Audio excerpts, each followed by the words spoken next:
Alhamdulillah beberapa waktu yang lalu kita Indonesia juga mengalami hal yang sama, khususnya pada saat peristiwa di akhir Agustus yang biasa kita sebut dengan Agustus Kelabu ataupun September Gelap.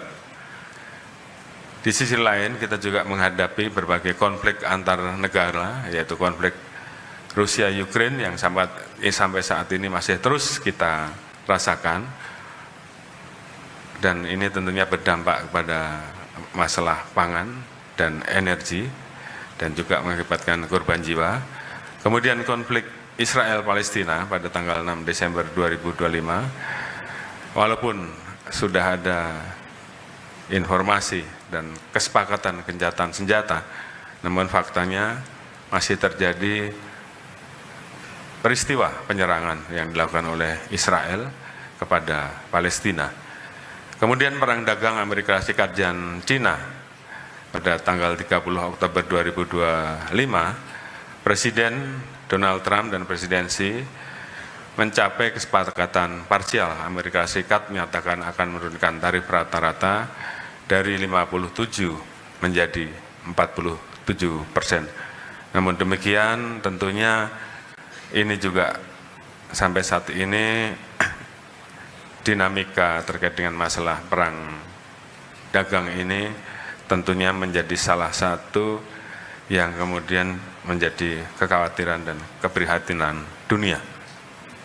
Berikutnya kita juga dihadapkan pada fenomena kerusuhan berbagai negara yang terjadi beberapa waktu yang lalu, yaitu Nepal pada tanggal 8 sampai dengan 14 September 2025, di mana Gen Z memicu pelarangan 26 platform media sosial dan tuntutan anti korupsi yang berdampak kepada 72 orang meninggal dunia.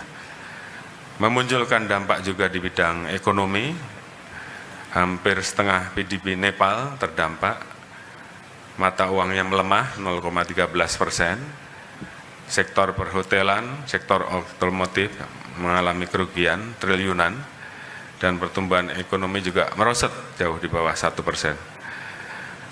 Dampak keamanan muncul, terjadi berbagai macam peristiwa, vandalisme, pembakaran, penjarahan, serta munculnya ketidakpercayaan masyarakat terhadap institusi pemerintah dan media.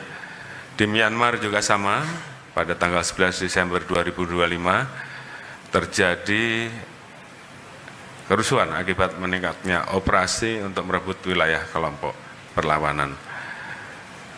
Ekonomi terdampak, defisit anggaran mencapai 6,9% dari PDB, dan muncul ketidakpercayaan publik terhadap pemerintah dan negara serta masyarakat, sehingga tidak dapat beraktivitas dengan normal. Kemudian di Brasil pada tanggal 28 Oktober 2025, terjadi baku tembak di Rio de Janeiro antara Polri dan kartel narkoba yang ada di sana, yang mengakibatkan 5 petugas dan 121 warga meninggal.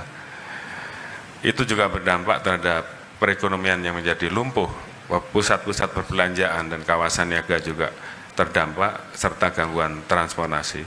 Pembakaran, penyerangan kantor polisi, runtuhnya kepercayaan negara, meningkatnya kekerasan, dan menurunnya kepercayaan masyarakat terhadap hukum. Itu semua menjadi bagian yang tidak bisa dihindari. Alhamdulillah beberapa waktu yang lalu kita Indonesia juga mengalami hal yang sama, khususnya pada saat peristiwa di akhir Agustus yang biasa kita sebut dengan Agustus Kelabu ataupun September Gelap. Namun alhamdulillah kita semua Indonesia mampu melewati seluruh tantangan tersebut, sehingga peristiwa yang terjadi dapat segera kita atasi dan dampak serius yang terjadi bisa kita mitigasi sehingga tidak terjadi seperti di negara-negara lain.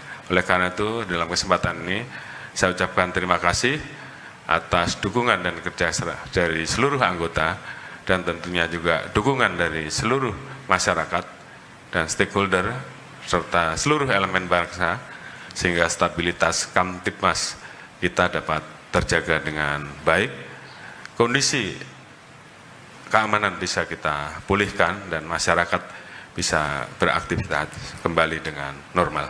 Download Tribun X sekarang, menghadirkan lokal menjadi Indonesia.